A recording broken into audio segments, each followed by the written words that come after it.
ঈদের সিনেমা মানেই দর্শকদের মধ্যে নতুন উন্মাদনা। আসছে ঈদের সিনেমা নিয়ে ইতিমধ্যেই শুরু হয়ে গেছে সমালোচনা, তর্ক ও বিতর্ক। নাম ঘোষণা থেকে শুরু করে কে হচ্ছেন নায়ক নায়িকা, সেসব নিয়েই চলছে দারুণ চর্চা। কে কার সাথে করবে প্রতিযোগিতা, এটা নিয়ে ভক্তদের শুরু হয়েছে দারুণ লড়াই। এর মধ্যে খবর ছড়িয়ে পড়েছে আবু হায়াত মাহমুদ পরিচালিত শাকিব খানের আসন্ন সিনেমার নাম হতে যাচ্ছে Prince once upon A time in Dhaka, যেটি এর আগে ছিল once upon A time in Dhaka. এদিকে আরফান নিশু ও চঞ্চল চৌধুরী অভিনীত দম নিয়ে আসছেন জনপ্রিয় পরিচালক রেদওয়ান রনি, এবং এটিও আগামী ঈদ উল ফিতরে মুক্তি পাবে। অন্যদিকে ঈদ উল ফিতরে নিখাত প্রেমের গল্পে রোমান্টিক সিনেমা নিয়ে আসছেন মেহেদী হাসান হৃদয়।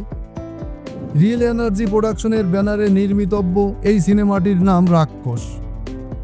বরবাদ সিনেমাটির সাফল্যের পর একই প্রোডাকশন হাউস থেকে শাকিব খানকে নিয়ে সিনেমা বানানোর কথা জানিয়েছিলেন নির্মাতা মেহেদী হাসান হৃদয়, কিন্তু পরপর 3টি গল্প শোনালেও শাকিব খান তা ফিরিয়ে দেন। এর মধ্যে নির্মাতা জানান আসন্ন ঈদে নতুন গল্পে নতুন কাউকে নিয়ে আসছেন তিনি। তবে জানা যায় শাকিব খানের ফিরিয়ে দেওয়া সেই সিনেমাটির নায়ক সিয়াম আহমেদ। এবার তিনি আসছেন রাক্ষস হয়ে, যেখানে সিয়ামের বিপরীতে দিঘির থাকার কথা রয়েছে।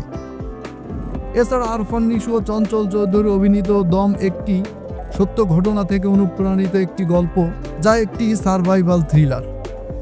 সিনেমাটিতে নিশু ও চঞ্চল চৌধুরী ছাড়াও আরও অনেকে অভিনয় করছেন, যার মধ্যে পূজা চেরি রয়েছেন বলে জানা যাচ্ছে।